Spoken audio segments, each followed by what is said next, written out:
nome é Dina e eu sou professora de Zentengo. No vídeo de hoje, nós vamos aprender o primeiro padrão desse trabalho aqui. E os próximos eu vou ensinar nos vídeos seguintes, até que no final vocês vão conseguir fazer esse trabalho que parece muito complexo, mas que com a técnica de Zentengo, desconstruindo os padrões passo a passo, a gente consegue fazer. E eu garanto isso. Então, vamos lá. Esse padrão aqui se chama Huggins. A respeito dos nomes que eu tenho dado em todos os vídeos, eles são dados pelos criadores dos respectivos padrões.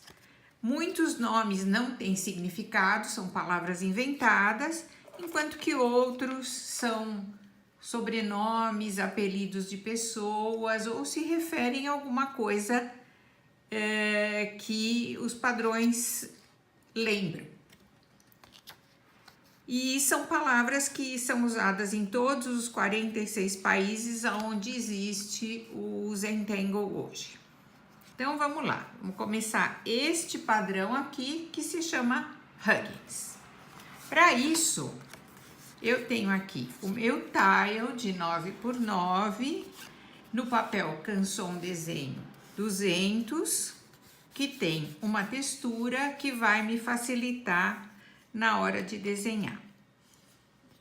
Tenho uma Pigma Micron, essa é a 0,5, mas eu vou pegar a 0,1, que tá aqui. A 0,5 a gente usa mais para preencher de preto alguns padrões que precisam disso, mas hoje nós vamos usar a 0,1, um lápis preto comum e um esfuminho. Para começar, nós vamos colocar 4 pontinhos, um em cada canto do meu tile, e vamos unir esses pontinhos com tudo isso com o lápis, formando a borda onde eu vou colocar o meu desenho. Esse tile, ele é baseado num quadriculado. Na verdade, depois que eu tenho prática, eu não preciso fazer o quadriculado porque ele não vai propriamente aparecer no desenho. Mas, para me ajudar, eu vou fazer o quadriculado a lápis bem clarinho, que é o que você vai fazer, e você vai ver por que isso vai te ajudar. Então, o que eu faço? Para ficar uma coisa mais ou menos simétrica, eu faço uma linha horizontal no meio e cada um desses espaços eu coloco mais uma linha horizontal. Giro o meu tile e faço a mesma coisa.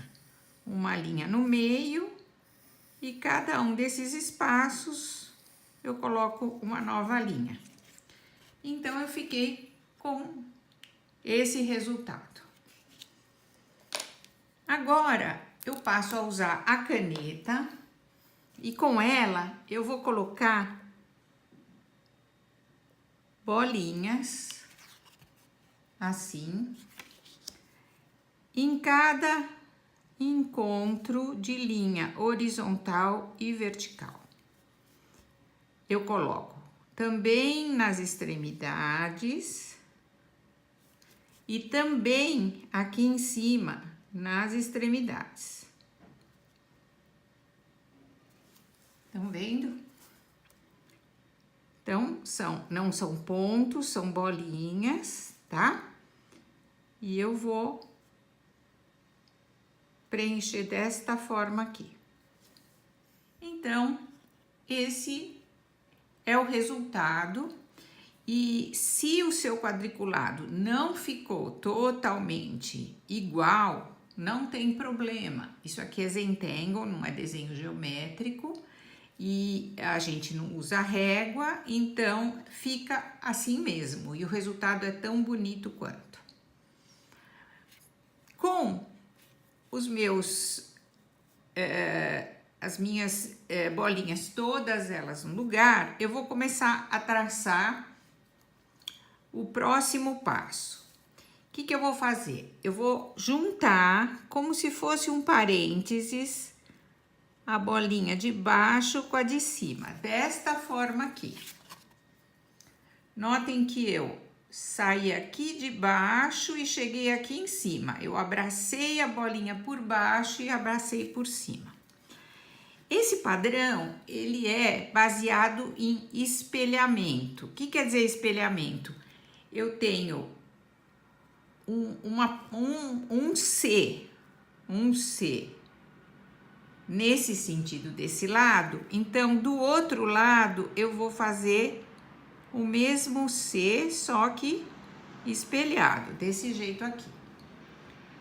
E o próximo eu vou espelhar esse, quer dizer, eu não faço igual, eu faço como se fosse o reflexo dele. Então, eu espelho pra cá. Então, eu tenho um C invertido, um C e um C invertido.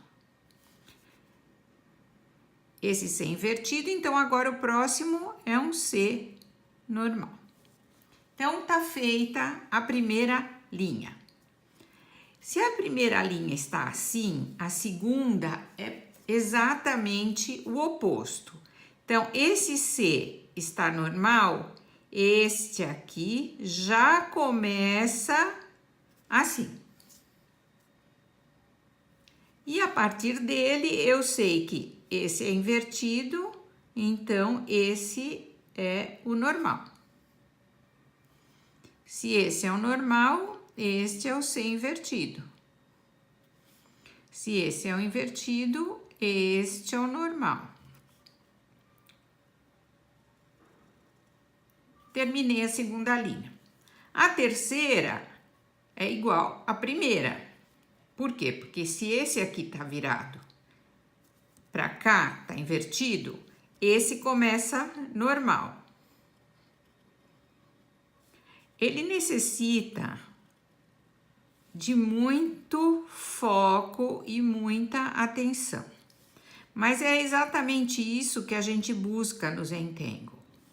Direcionar o foco para aquilo que a gente está desenhando, de modo a não pensar em outras coisas. Pensar apenas no desenho.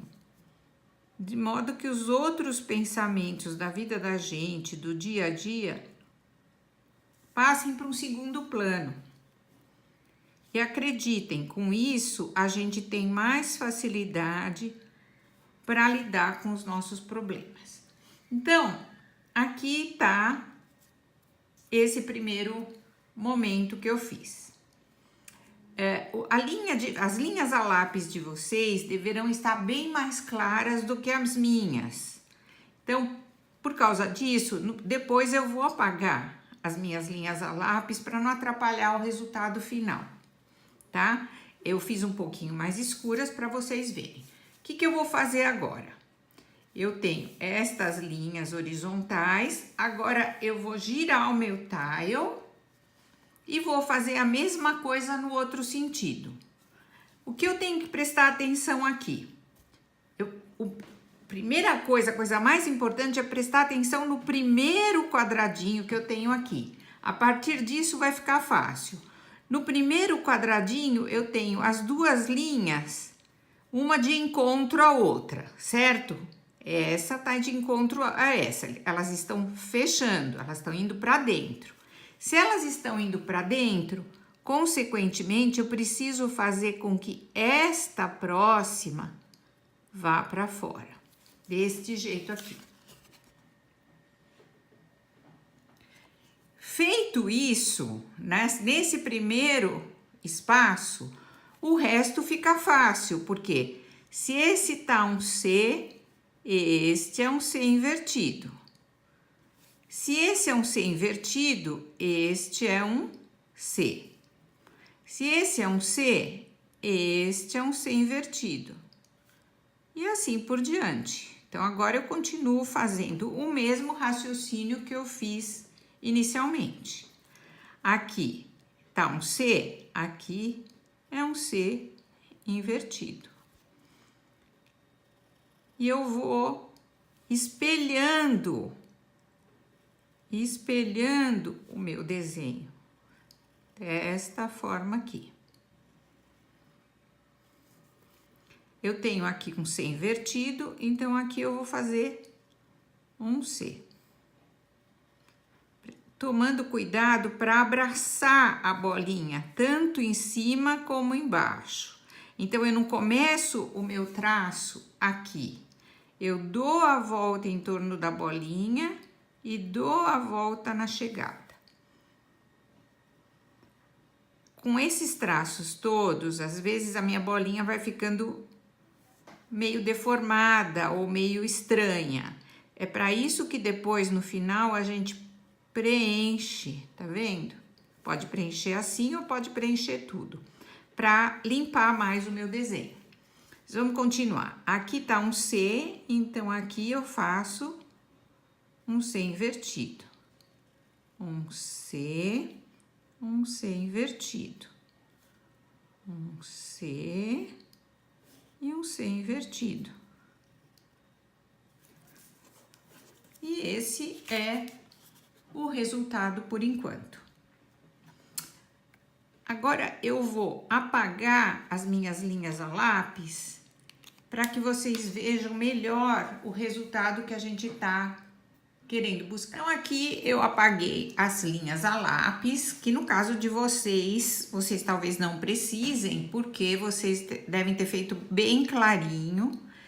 E a gente, na verdade, não usa borracha na técnica de Zentangle, até porque a gente vai sombrear esse trabalho e o lápis vai quase que desaparecer. Mas eu quero que vocês vejam bem como tá o resultado até agora. Então, as bolinhas estão preenchidas e eu tenho uma espécie de uma trama de linhas horizontais e verticais. O que eu vou fazer agora são bordas ou auras. O que é isso? Eu vou passar por dentro uma linha acompanhando este traçado, vejam. Desse jeito aqui. Então, eu estou passando na horizontal, de um lado até o outro.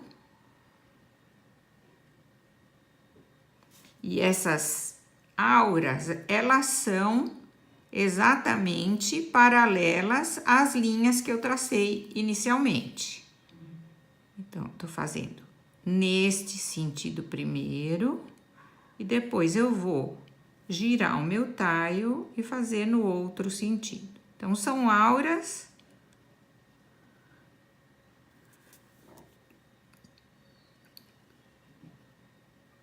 finas, bem próximas às linhas originais.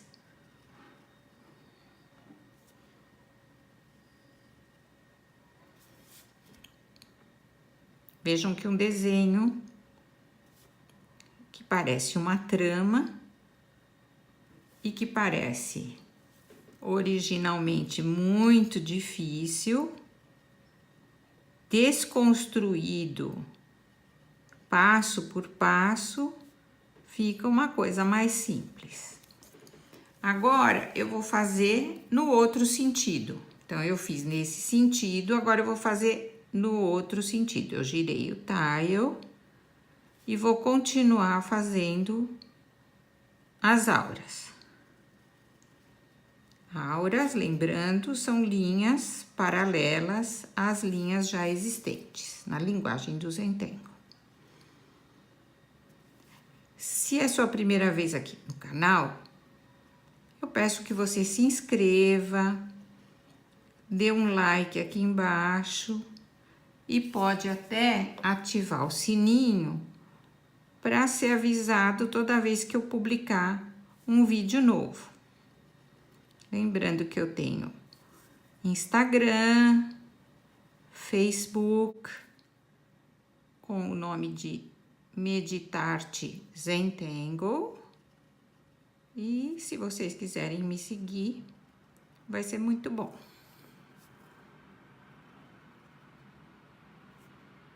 Eu quero divulgar o Zentangle no Brasil, porque eu acho uma técnica maravilhosa, relaxante. Então, aqui tá o resultado por enquanto.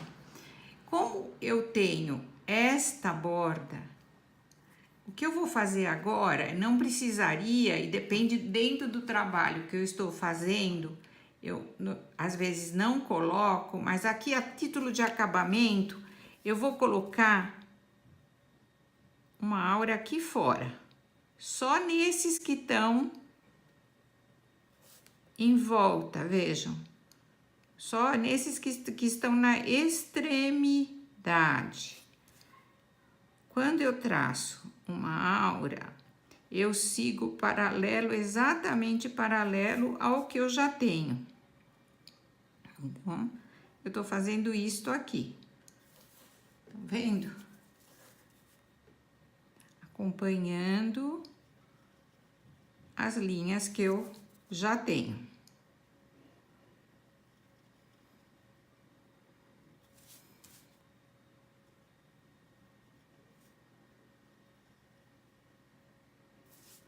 Pronto, já fiz a volta toda. E o próximo passo é a sombra. Eu vou sombrear esse desenho. Então, eu tenho este resultado. E agora eu vou pegar o lápis e o esfuminho. E a sombra, ela visa exatamente reforçar essa passagem dessas fitas aqui por baixo. Estão vendo? Essa fita aqui, que continua aqui, ela tá passando por baixo dessa. Então, eu vou reforçar todas essas passagens, usando o lápis bem na beiradinha. Lembrando que quando eu passo o esfuminho, esse lápis ele se espalha, então eu não posso fazer uma coisa muito forte e nem muito larga, porque depois eu vou ter muito lápis, vai ficar muito escuro. Então, é melhor menos. Depois, se eu quiser acrescentar, num segundo momento, eu posso.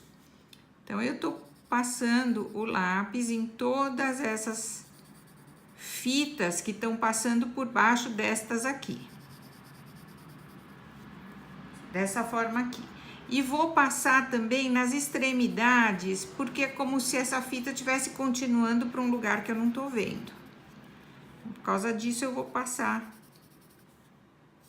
a grafite aqui também. E vou esfumaçar todos essa grafite que eu coloquei até agora. Eu gosto de usar a ponta da grafite na direção onde eu quero mais escuro. Então, eu faço primeiro esse sentido.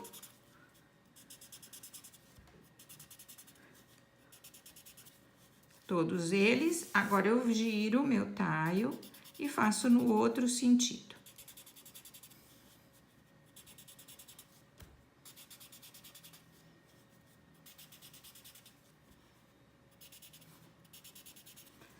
Agora, eu vou fazer a mesma coisa nesse sentido aqui. Notem que eu tava trabalhando assim, eu girei o tile e vou fazer nestes outros aqui.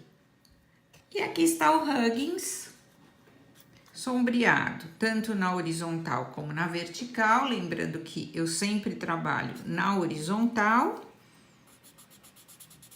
E espalho o meu... a grafite e deixo de propósito o centro da fita mais claro.